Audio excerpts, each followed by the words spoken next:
Hello, everyone, and welcome back to Real English Talk, the podcast where two friends have real, natural conversations in everyday English. I'm Tom. And I'm Jessica. Hello to all our wonderful listeners wherever you are in the world right now. Tom, can I ask you something a little personal today? Of course. Go ahead.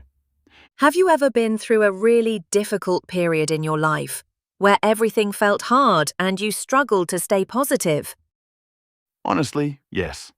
A few years ago, I went through a period where nothing seemed to be going right. I lost a job I really loved, a close friendship ended, and I was living in a new city where I didn't know many people. Everything felt overwhelming at the same time. And overwhelming is actually our first expression today. When something is overwhelming, it means it feels like too much to handle, like a wave that's too big to swim through. That's exactly how it felt. Like every problem arrived at once, and I had no idea where to even start.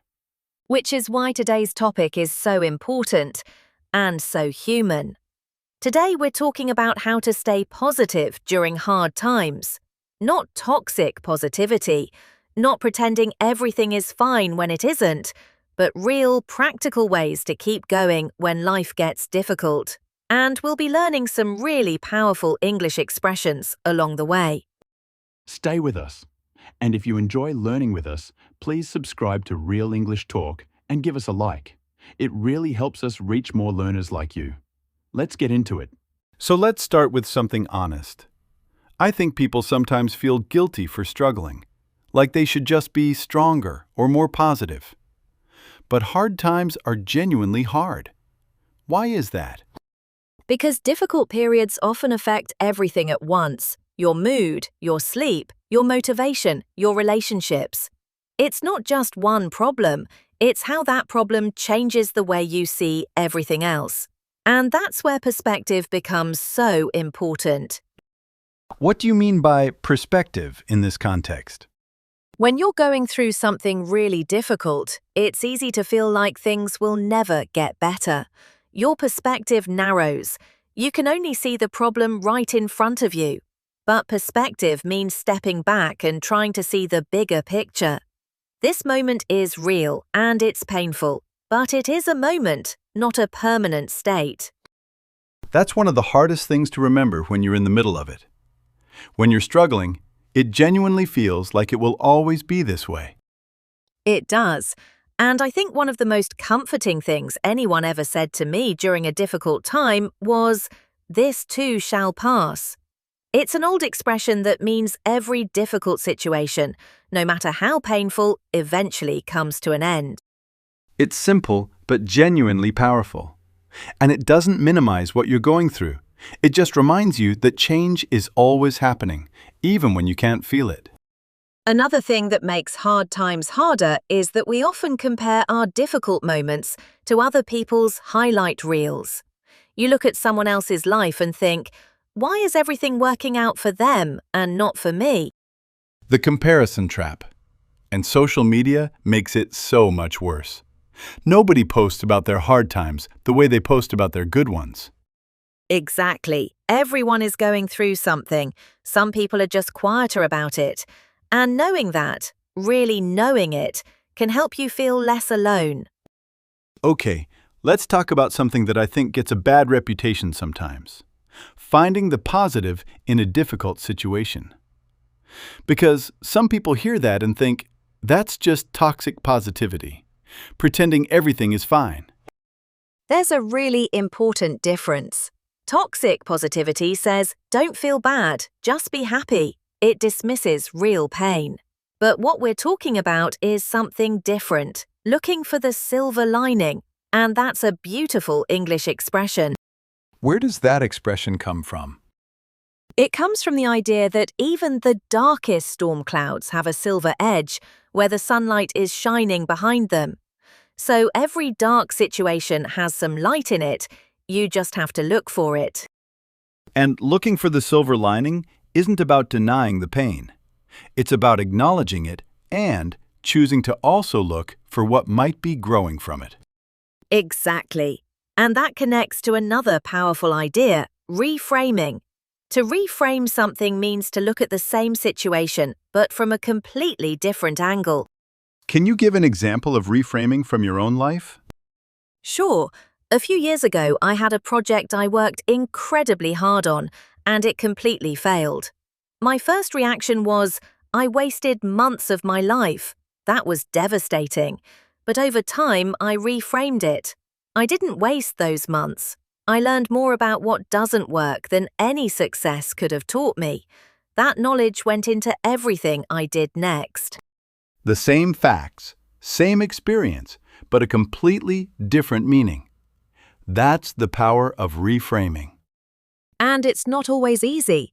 Sometimes you need time before you can reframe, and that's okay. You don't have to find the silver lining immediately. Sometimes you just need to feel the difficulty first. Give yourself permission to struggle before you look for the lesson. Exactly. Both are valid. Both are important. Let's get practical. What are the things that actually help when you're going through a hard time? Not theories, real things that work. The first one for me is gratitude, and I know that word gets used a lot, but there's genuine research behind it. Gratitude means actively noticing and appreciating the good things in your life, even small ones, especially when everything feels hard. Do you actually do the gratitude journal thing? I've always been a little skeptical. I do, and I was skeptical too. But what it does is force your brain to look for good things, even when your natural instinct is to focus on the bad. You can't write 3 good things without actually finding them. And finding them, even small things like good coffee or a kind message from a friend, shift something in your mood. The second thing that really helped me during my difficult period was having anchors. An anchor is something that keeps you stable and grounded when everything around you feels uncertain. What were your anchors, Tom? Running was one. No matter how bad everything else felt, I could always go for a run. It was the one thing I could control and complete. And a phone call with my sister every Sunday? That was another. Knowing that was coming every week made the weeks feel more manageable. Anchors don't have to be big things. They just have to be consistent. Something you can rely on when the rest of life feels unreliable.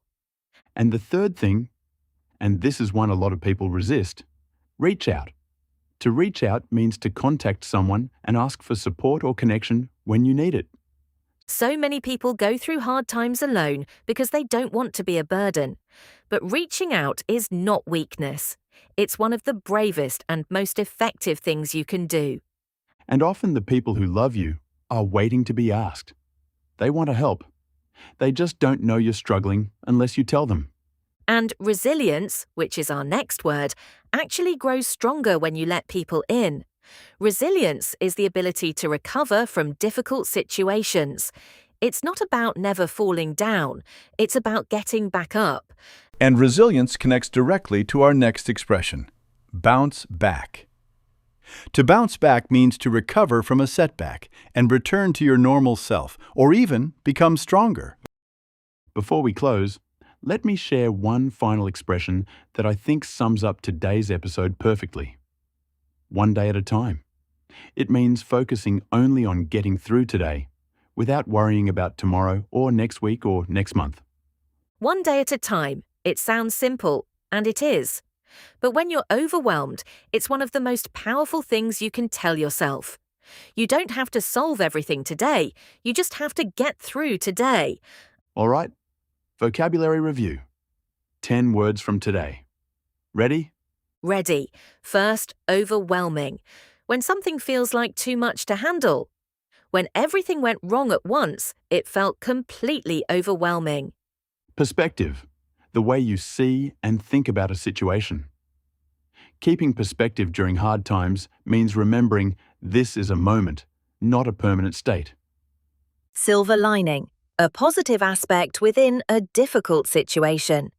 The silver lining of that failure was everything I learned from it. Reframe. To look at a situation from a different, more helpful angle. Instead of I failed, reframe it as I learned something important. Gratitude, actively noticing and appreciating the good things in your life. Even on hard days, gratitude shifts your mindset toward what's working. Anchor, something that keeps you stable during uncertain times. Find your anchor, the one thing you can rely on when everything else feels unstable. Reach out to contact someone and ask for support. Don't suffer alone. Reach out to someone you trust. Resilience, the ability to recover from difficult situations. Resilience isn't about never struggling. It's about getting back up every time. Bounce back, to recover from a setback. She bounced back stronger than before. The hard times made her wiser. And one day at a time. Focusing on just today without worrying about everything ahead. You don't have to solve everything today, just one day at a time. 10 words. All of them things you might say or hear when talking about difficult times, resilience, and staying positive. Real English for real life situations. And the message from today: hard times are part of life, but they are not the whole story. Look for the silver lining. Reframe when you can. Find your anchors. Reach out. And take it one day at a time. If you or someone you know is going through a difficult time right now, we hope this episode helped, even just a little.